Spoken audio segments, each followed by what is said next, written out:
Shrimati M Sulfath, വിദ്യാഭ്യാസത്തിന്റെ കാര്യം ഞാനിവിടെ ഉദാഹരിച്ചു. ഇപ്പോൾ പൊതു ഇടങ്ങളിൽ സ്ത്രീകൾ വരുന്നതിനെ കുറിച്ചാണ് കാന്തപുരം AP അബൂബക്കർ മുസ്ലിയാരുടെ ആശങ്ക. അദ്ദേഹത്തിന്റെ പല ആശങ്കകൾ പല കാലഘട്ടങ്ങളിൽ കേരളം ചർച്ച ചെയ്തതാണ്. ഏറ്റവും ഒടുവിലായി അദ്ദേഹം ഈ വിഷയത്തിൽ പറയുന്നത് സ്ത്രീകളും പുരുഷന്മാരും ഇടകലർന്നുകൊണ്ട് ശരീരം തുറന്നുകൊണ്ട് പോലും വ്യായാമത്തിൽ ഏർപ്പെടുകയാണ്. സ്ത്രീ പുരുഷന്മാർ തമ്മിൽ കാണലും നോക്കലും പോലും ഹറാമാണ് എന്ന ധാരണയെ ഈ വ്യായാമങ്ങൾ ഇല്ലാതാക്കുന്നു. പുരുഷന്മാരെ കാണുന്നതും കേൾക്കുന്നതും അത്യാവശ്യത്തിന് നിബന്ധനകളോടെ മാത്രമേ പാടുള്ളൂ എന്ന നിർബന്ധം പോലും മറികടന്നാണ് ഇങ്ങനെ പുരുഷന്മാർ ഒരുമിച്ച് വ്യായാമം ചെയ്യുന്നത് സ്ത്രീകളും. അപ്പോൾ ഇത് സ്ത്രീകളും പുരുഷന്മാരും ഒരുമിച്ച് ചേരുന്നതിൽ യാതൊരു കുഴപ്പവുമില്ല എന്ന കാഴ്ചപ്പാടിലേക്കും അതുവഴി ലോകത്തിന്റെ തന്നെ നാശത്തിലേക്കും വഴി തെളിക്കുമെന്നാണ് പറയുന്നത്. അപ്പോൾ സ്ത്രീകളും പുരുഷന്മാരും പരസ്പരം നോക്കിയാൽ ലോകം തന്നെ ഇടിഞ്ഞു വീഴും എന്ന് ചിന്തിക്കാൻ അദ്ദേഹത്തിന് അവകാശമുണ്ട്. പക്ഷേ സമൂഹത്തിൽ എത്ര ആളുകൾ അത് കേൾക്കും താങ്കളുടെ അഭിപ്രായത്തിൽ? ഇതില് വളരെ വൈരുദ്ധ്യം, എനിക്ക് മുമ്പ് സംസാരിച്ച ആൾ പറഞ്ഞതിൽ തന്നെ ഒരു വൈരുദ്ധ്യമുണ്ട്. അതായത് കഴിഞ്ഞ ദിവസം വരെയും പറഞ്ഞുകൊണ്ടിരുന്നത് ഇത് ഖുർആനിൽ പറഞ്ഞിട്ടുള്ളതാണ്, സ്ത്രീയും പുരുഷനും ഇടകലരുന്നത് ഖുർആന് വിരുദ്ധമാണ് എന്ന് പറഞ്ഞു. അതേസമയം വിദ്യാഭ്യാസത്തെ കുറിച്ച് ചോദിച്ചപ്പോൾ പറഞ്ഞത് അതാത് കാലത്തെ ഫിത്തിനയ്ക്കനുസരിച്ച് അല്ലെങ്കിൽ അതാത് കാലഘട്ടത്തിലെ പ്രത്യേകതയ്ക്കനുസരിച്ചാണ് ഈ സമസ്ത അത് പറഞ്ഞിരുന്നതെന്ന്. അത് തന്നെ വൈരുദ്ധ്യം ആണ്. അതായത് പലപ്പോഴും എല്ലാ കാര്യത്തിലും പറയും ഇത് നബിവചനവും ഖുർആനിൽ പറഞ്ഞതുമാണെങ്കിൽ അതൊരു ഒറ്റ ഏകശിലാരൂപത്തിൽ തന്നെ നിൽക്കണം, എല്ലാ കാലത്തും ഒരേ നിലപാടായിരിക്കണം.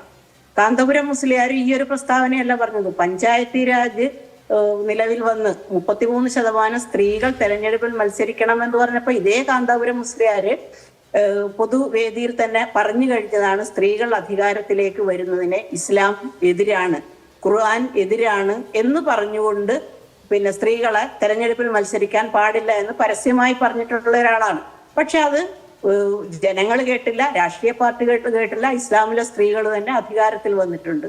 അത് ഇങ്ങനെ ഓരോ കാലത്തും ഓരോ നിലപാടുകൾ പറഞ്ഞുകൊണ്ട് യഥാർത്ഥത്തിൽ ഇന്ത്യ പോലുള്ള ഒരു രാജ്യത്ത് ഇന്ന് ഏറ്റവും കൂടുതൽ അന്യവൽക്കരിക്കപ്പെടുന്ന ഒരു മതവിഭാഗമാണ് ഇസ്ലാം മതം. അവരെ കൂടുതൽ അന്യവൽക്കരിക്കുകയും പൊതുസമൂഹത്തിൽ നിന്ന് മാറ്റി നിർത്തുകയും ചെയ്യുന്ന തരത്തിലുള്ള ഇസ്ലാമോഫോബിയ അല്ലെങ്കിൽ ഇസ്ലാം വിരുദ്ധർക്ക്, സംഘപരിവാർ രാഷ്ട്രീയം കൈപ്പറ്റുന്നവർക്ക് കൂടുതൽ ഈ മുസ്ലിം വിരുദ്ധത ഉണ്ടാക്കാനാണ് കാന്തപുരം മുസ്ലിയാരുടെ ആയാലും അതുപോലെയുള്ള ഇത്തരം പ്രസ്താവനകൾ സഹായിക്കുന്നത്. സ്ത്രീകൾ വിദ്യാഭ്യാസം ചെയ്യരുത് എന്ന് ഫത്വ ഇറക്കിയിട്ടുണ്ടായിരുന്നു. പക്ഷെ അതിനെ മറികടന്നുകൊണ്ട് സ്ത്രീകൾ വിദ്യാഭ്യാസം ചെയ്തു, അധികാരത്തിൽ വന്നു. ഈ പറഞ്ഞതും ഇതിനെയും മറികടന്നുകൊണ്ട് ഒരു താൽക്കാലിക വിവാദങ്ങൾ ഉണ്ടാക്കും. ഇസ്ലാം മതത്തിലെ ഒരു ചെറിയ വിഭാഗം ഭയന്നുകൊണ്ട്, അവരുടെ ഭയം അല്ല, ഈ ഭയപ്പെടുത്തിക്കൊണ്ട് അവരെ മാറ്റി നിർത്താം എന്ന് വിചാരിക്കുന്നിടത്ത് അത് വളരെ കാലം നിലനിൽക്കില്ല എന്നാണ് എനിക്ക് പറയാനുള്ളത്. അതേസമയം ഒരു ജനാധിപത്യ രാജ്യത്ത് ഭരണഘടന ഉറപ്പുതരുന്ന മൗലികാവകാശങ്ങൾ പാലിക്കപ്പെടാൻ അല്ലെങ്കിൽ അത് ചെയ്യരുത് എന്ന് പറയാൻ ഒരു മതപണ്ഡിതനും അവകാശമില്ല. മതപണ്ഡിതന്മാർക്ക് മതപരമായ ആചാരങ്ങളിൽ അഭിപ്രായം പറയാം. 5 നേരം നിസ്കരിക്കുന്നതിനെ കുറിച്ചോ നോമ്പ് നോക്കുന്നതിനെ കുറിച്ചോ ഒക്കെ അഭിപ്രായം പറയാം എന്നല്ലാതെ ഭരണഘടന ഉറപ്പുതരുന്ന മൗലികാവകാശങ്ങൾ പാടില്ല എന്ന് പറയാൻ ഒരവകാശവുമില്ല. മാത്രമല്ല ഇവർ പറഞ്ഞുകൊണ്ടിരിക്കുന്നത് ഇത് മതവിശ്വാസികളായ ആളുകളോടാണ് പറയുന്നത്. ബാക്കിയുള്ളവർക്ക് അത് അനുസരിക്കേണ്ട അല്ലെങ്കിൽ എന്തിനിടപെടുന്നു എന്ന് ചോദിക്കുന്നവരോട് ചോദിക്കാനുള്ളത് 2 കാര്യങ്ങളാണ്. ഒന്ന്, സ്ത്രീകളുമായി ബന്ധപ്പെട്ട അല്ലെങ്കിൽ പൊതുസമൂഹവുമായി ബന്ധപ്പെട്ട എല്ലാ വിഷയങ്ങളും അത് പൊതുസമൂഹത്തിന്റെ വിഷയമാണ്. അത് ഇസ്ലാമിലെ സ്ത്രീകളുടെ മാത്രം വിഷയമല്ല.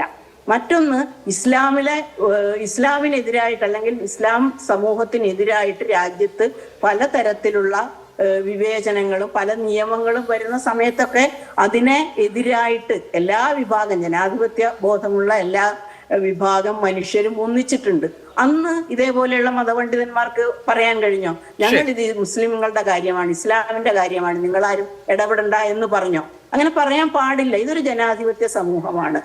അതേപോലെ തന്നെ ഇത് കാലഘട്ടത്തിനനുസരിച്ച് മാറും എന്ന് ഉറപ്പുണ്ടെങ്കിൽ എന്തിനാണ് നടപ്പിലാക്കാൻ പറ്റാത്ത അല്ലെങ്കിൽ സ്ത്രീവിരുദ്ധമായ ഇത്തരം പ്രസ്താവനകൾ ഈ പണ്ഡിതന്മാർ ഇറക്കുന്നത്? ഒരു തരത്തിലും സ്ത്രീകളെ പൊതു സമൂഹത്തിൽ നിന്ന് പൊതുവേദിയിൽ നിന്ന് മാറ്റി നിർത്താനുള്ള അവകാശം ഒരു മതപണ്ഡിതനും ആരും ഏൽപ്പിച്ചു കൊടുത്തിട്ടില്ല.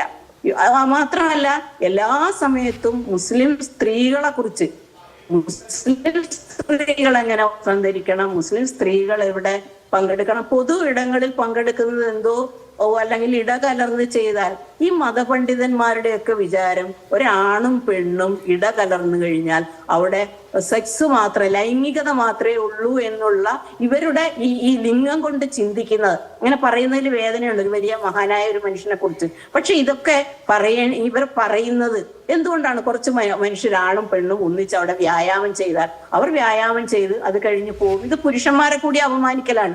സ്ത്രീകളെ കണ്ടു കഴിഞ്ഞാൽ ഇസ്ലാമിലെ സ്ത്രീകൾക്കോ ഇസ്ലാമിലെ പുരുഷന്മാർക്കും എന്തെങ്കിലും പ്രശ്നമുണ്ടോ? ഒരു പ്രശ്നവുമില്ല. വിദ്യാഭ്യാസം ചെയ്യുന്നുണ്ട്, തൊഴിലെടുക്കുന്നുണ്ട്. ബഹിരാകാശത്ത് വരെ ആണും പെണ്ണും ഒന്നിച്ച് എത്രയോ ദിവസങ്ങൾ ചെലവഴിച്ചു കൊണ്ടിരിക്കുന്ന ഒരു കാലഘട്ടത്തിൽ നിന്നുകൊണ്ടാണ് ആണിനും പെണ്ണിനും ആകെ വിനിമയം ചെയ്യാൻ ലൈംഗികത മാത്രമേ ഉള്ളൂ എന്നുള്ള ഈ ബോധം ഈ ഇസ്ലാമിക മതപണ്ഡിതന്മാർ അവസാനിപ്പിക്കേണ്ടതാണ്. അതല്ലാതെ ആധുനിക സമൂഹം, പുതിയ തലമുറ ഒന്നിച്ചിടവലർന്നുകൊണ്ട് എല്ലാ രംഗത്തും യാതൊരു പ്രശ്നങ്ങളും ഇല്ലാതെ മുന്നോട്ട് പോകുന്ന ഒരു കാലമാണ്. അതേസമയം ഇവ പറയുന്നത് അടുത്ത ഘട്ടത്തിൽ അതിന്റെ വിശദാംശങ്ങളിലേക്ക് താങ്കൾ പറഞ്ഞ കാര്യം ഒരു നിലപാടാണ്.